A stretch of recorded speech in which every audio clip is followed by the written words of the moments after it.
to people getting smoked. Y'all promoted a song called When I See You, and then niggas died when they were saw. Like, you know what I mean? So there's a lot of instances where these songs have led to negative effects. And if Drake is successful by saying, yo, and by the way, those songs never got removed. So even after the death of, let's say, rapper A or rapper B, like, I mean, this is successful technically. You know, the estate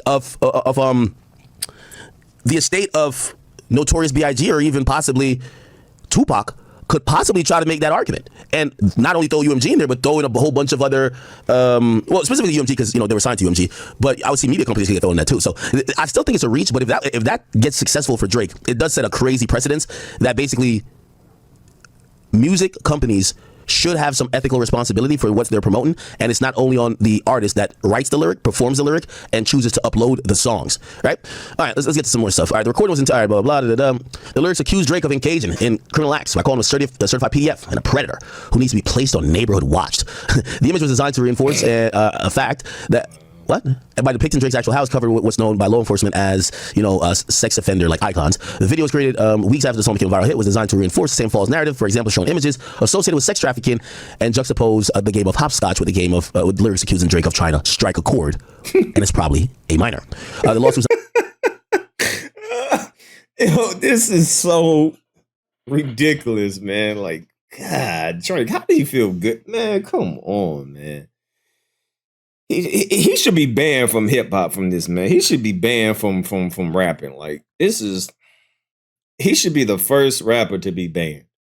It's not about who created, not like us. It's instead entirely about UMG, the music company that decided to publish, promote, exploit, and monetize the allegations that it understood were not only false but dangerous. Okay, all right, we kind of know that. So here's the other angle. I'm gonna try to skim through this because it's 107 pages. If you don't know, I'm gonna try to find the angle because we have yet to see this. Remember, this is the federal complaint by Drake, but we're trying to see some juicy shit, right? Like, yo, Drake, at least tell us how much you was gonna get paid by UMG. Tell us how maybe after the battle they came back and said, yeah, we offered you, I don't know. We offered you $400 million before, or $500 million. Now we're only offering $250. Like, we're trying to get some type of privileged details about the negotiations with Drake and UMG, because here's the thing. I don't think people will get down with Drake on this idea of suing his label if it's all about, you badmouth me. Yo, diss songs are all in the culture. I ain't gonna lie, some of my favorite songs, diss niggas who died. You know what I'm saying? I love indictment music. I love it. So Drake trying to say, you said something about me that's not true. Now, granted, we all know being called, for example, a rapist or a pedophile, these are the worst. That's even worse than being called a murderer, right? And obviously you have to have a reaction to that. But historically in hip hop, people have said all type of wild things about each other, and defamation isn't a hip hop type of thing. Be like, what you mean? So I called you a fuck nigga, or I call you a fat ass hoe, or a snitch ass nigga, and you're suing me? So I don't think hip hop will ride for Drake with that. No. But there's this underlying idea that Drake was about to sign some historic deal. And by the way, we get into these conspiracy theories. Even when you hear about Cosby get locked up, like, damn, he was just about to buy CBS. They hate on him. Diddy gets indicted. Oh, man, it's because Diageo didn't want him to take over the liquor game. You know, we hear these things. So there's this idea that we could all get on board with that says the behemoth, the conglomerate, the man takes down the successful black man, and I know Drake is mixed, but still a successful black man, when he feels he gets too big for his britches, right? Oh, all right, we gave you $400 million. Now you want 600? All right, let me humble you because you think you're too good. Or let's humble you because, and by the way, we've heard this about UMG and, you know, not only that, but also their publishing consortiums when it came to Michael Jackson, but also the artist formerly known, or still known really, as Prince. So we're thinking, oh, wow. Here's the difference between all of those situations and Drake. Drake will be the very first artist that is taking on the battle while he's still at his peak. I've always told people, I hate when niggas fall off and complain. Don't bitch about your label when you have no leverage. You got to speak when you have leverage. This is the reason why they named me what? Number one. Am I still even number one? Like, I don't know if they put out New York, New Jersey. New York City, I can tell the people want it. Yeah, I said that. Oh, yeah, I did that. Hey, what's up, though? Okay.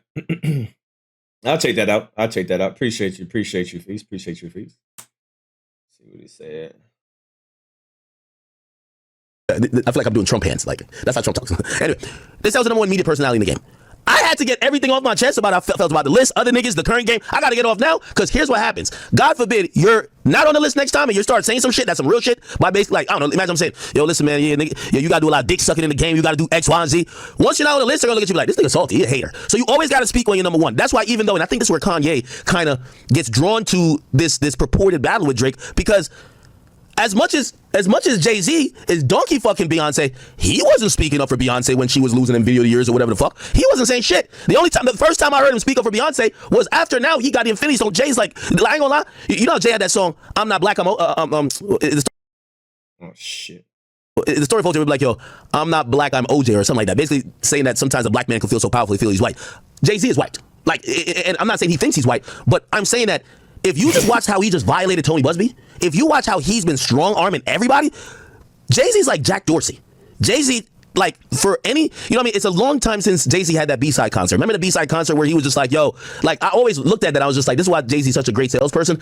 Jay-Z fought for this idea that he was fighting for just black creators. And then as soon as he kind of got all the power from all the people, you ever watch Dragon Ball Z and they do the spirit bomb? And to do the spirit bomb, everybody got to go like this and you give your power to one person and they make the spirit bomb and do some shit with it. That's Jay-Z. He took everybody's, you know, collective cultural, like, oh, we got you, Jay, we love you, we love you. And then, you know what he did? He said, all right, well, I got this shit. All right, let me go kick it with white folks. Peace out. I'm telling you, he's like, let me go do the NFL shit. Move Colin Kaepernick. He took it all for himself. I can't even be mad. I always say he's a cold nigga, right? He said Jay-Z is white. What the? I don't even play that B-side concert, but ironically, and this is the funny part about, you know, people are criticizing Drake and, you know, his type of demeanor to a lot of these things.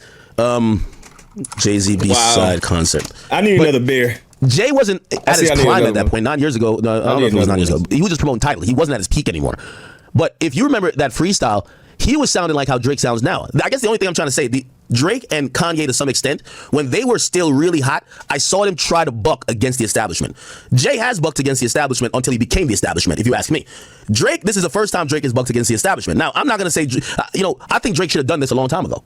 I think when Drake came out of, I don't think Drake should have signed that $400 million deal. I think Drake should have really used the max leverage and possibly try to, because this lawsuit is trying to shake up the entire game. Bro, you could have tried a quasi-independent or went independent back then and shook up the game. The biggest artist in the game, that's when you were number one on streaming platforms. That was when there was rumors that streaming platforms wanted to be record labels. Remember, they were signing Drake directly, saying, just give us your album for a week. Drake had the chance to say, UMG, I'm not coming back there. You're not going to give me some of my catalog anyway. I'm going to go do a deal, a multifaceted deal where I do a deal with Spotify and I do a deal with Apple Music and I get it straight. No more middlemen. Give me another because one. what is a label for Drake other than a bank? But here's the thing. Drake didn't do it then. Drake's flying around in a cargo jet. Drake's lifestyle, he builds a $100 million house. He needs a lot of capital. So, you know what a record label always got for you? Capital. Right? So I think Drake should have really bucked at them then because his leverage today isn't as much as it was then. Drake isn't the number one, you know, streaming artist, respectfully, in the world. Actually, I think he still streams more than Taylor. No, actually, Taylor streams more than him. Yeah, Taylor streams more than him. Taylor streams more than him. Bad Bunny streams more than him. I think he's third. Maybe The Weeknd, but I still think he beats Weeknd though. I think he does. Here's the point. Back then, Drake compared to number two because Drake helped make the market of streaming services. They needed Drake. They needed him. Now, I'm not saying the music industry don't still need Drake, but his leverage back then was like, yo, think about LeBron. Like, man, LeBron after he just went to the Heat. Like, maybe bad comparison because LeBron still got leverage. My point is this. A lot of these artists don't make the move when they're at their peak. Fortunately for Drake, his peak has lasted even till now, so it's still relevant. But when Jay started bucking at the industry, he was transitioning from being an artist. Kanye did it, but that's why Kanye did it during his peak, but he got ostracized a lot. They saw him as the unruly Negro who was oh, he's going to snatch the mic, he's going to do this, you know? But listen to this Jay freestyle. Don't ever go with the flow, be the flow. And I don't need no middleman to talk to my niggas. Understand? But some degree, I do agree with Akademiks on this. Man, Jay-Z piece of shit. All right, Jay-Z piece of shit. Jay-Z don't give a damn about nobody but himself. So I do agree to a certain extent what Akademiks is saying. I can agree with that. Just listen to this freestyle and think about UMG. I'm telling you, a label does nothing. And by the way, I can't wait for discovery to be proven. I know we're going to get into it. They said to Drake, be careful what you wish for. Well, I can't wait to see what it is. I don't care if it helped or hurt him. We want to know what you did for Drake. That was a very ominous warning. They were trying to tell Drake, if you really want to see behind this curtain, you might see that we've done some of the same things for you that you're accusing us of doing for someone else, which by the way makes sense. I don't care if they did. But let's see behind the curtain, right? So, again, these days, a label, we don't know really what they're doing. I mean, they leverage their relationships with streaming services and shit like that, but listen to this freestyle, you're going to hear Jay talk about eliminating the middleman. Isn't the label a middleman at this point? Like, I was told about Drake's process. He don't play his label the album at all. There is no Bobby Shmurda, Shmoney dancing on the table, like, you know what I mean, doing all this shit, 5 backflips in the fucking boardroom that they're like, oh no, we like this. This is some good shit the Negroes were like. No. He sends it to the label and tells them a date. There's the album, put it out on this date. That's it. You get what I'm saying? Now, of course, they try to do like clearances and shit like that, like really quickly, but that's how his music comes out.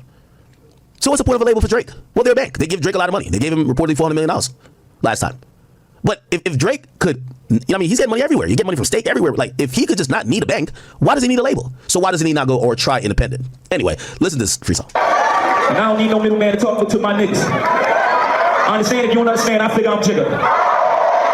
That's where we differ. I take what's mine, you accept what they give you, I get you. Just listen to every line and think about Drake mentality now. I don't take no checks, I take my respect. Pharrell even told me go with the safest bet. Jimmy Iovine on for the safety net. Google didn't go around the crazy check. I feel like you two was the biggest culprit. The niggas pay you a tip of what you're supposed to get. You know niggas die for equal pay, right? You know when I work, I ain't your slave, right? You know I ain't shucking and jiving and high-fiving. You know this ain't back in the days, right? But I can't tell how the way to kill Freddie Gray, right? Shot down Mike Brown, how to get Trey, right? Let him continue choking niggas. We gonna turn style. I ain't your token nigga.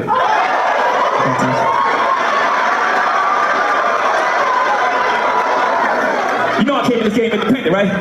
Tidal, my own lane, same difference. Oh, niggas is skeptical when it's their own shit. You bought 9 iPhones and Steve Jobs, bitch.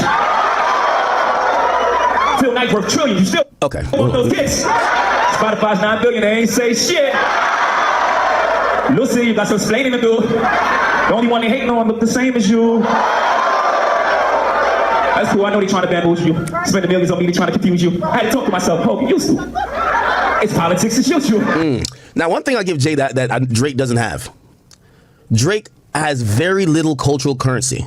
Jay-Z speaks to us from a nigga from Marcy Projects, and as much as at this point he was playing with hundreds of millions, but he came across like the underdog that was constantly getting taken advantage of. Drake, Drake is not haven't even spoke on this. And I'm gonna be honest with you, that's the difference between Drake and Jay. And by the way, this was a huge win from Jay. By the way, he bought Tidal for $56 million, and then he sold it. By the time he What the hell? Somebody just sent me something that Kanye said. My name is Ye, and my cousin until I was what? What the? What the hell? What the fuck?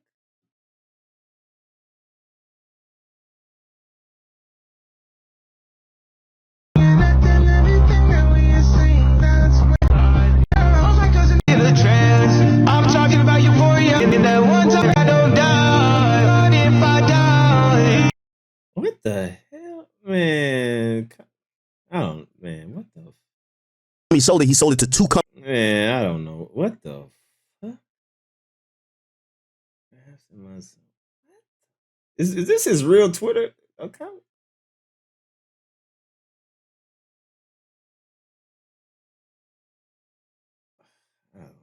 I don't know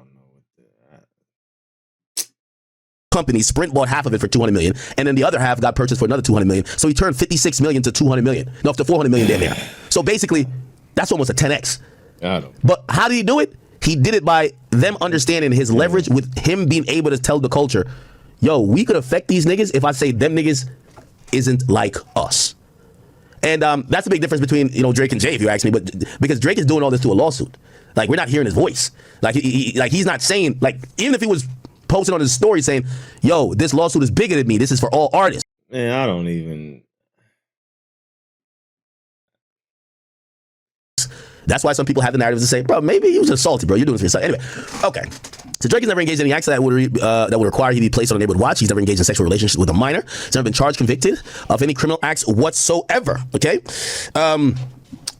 He then said, yo, UMG. So by the way, I said all that to say, I'm not interested that much in defamation. I'm interested in this business play that Drake seemingly is trying to do, right? And I would imagine the business play is. I think the best way to help Kanye just to ignore him. I hope nobody don't talk about Kanye no more, because that's exactly what he wants. He wants saying these crazy things just to be talked about. I hope everybody just ignore that nigga. Yo, you guys try to snake me and devalue me for my new negotiation. Not only am I going to get you for some damages, I'm also going to set up possibly my exit from the major label system. Now, it's up to you guys if you think Drake would ever leave the major label system, but that is the conversation. I'm not even going to talk about it because it's stupid. Like, he just saying anything. It's dumb. So UMG did so because it understood the recording inflammatory and shocking allegations were a gold mine. Spreading the defamatory material served multiple business purposes. Okay, so this is what we're going to get into. First, the more people who listen to and stream the song, the more money they got, right? UMG owns Kendrick Lamar back catalog and recorded music, and the leadership had every incentive to prove it could maximize his sales, only after recently persuading him to get into a direct licensing deal for a limited recording commitment, okay? So yeah, Kendrick, even though he's with PG Lang, he has a direct licensing agreement with UMG, and that licensing agreement allows UMG to exploit the music, but he still owns the masters. So Kendrick does own these new masters right here. Says first, the more people. Okay, cool. And then third, yeah. And it said third. See, there you go with that. That's why his stomach always sounding like that, because he drinking at 8 o'clock, 9 o'clock in the morning. But every single live stream, you hear his stomach just start growling and shit. Every single time, boy, you need.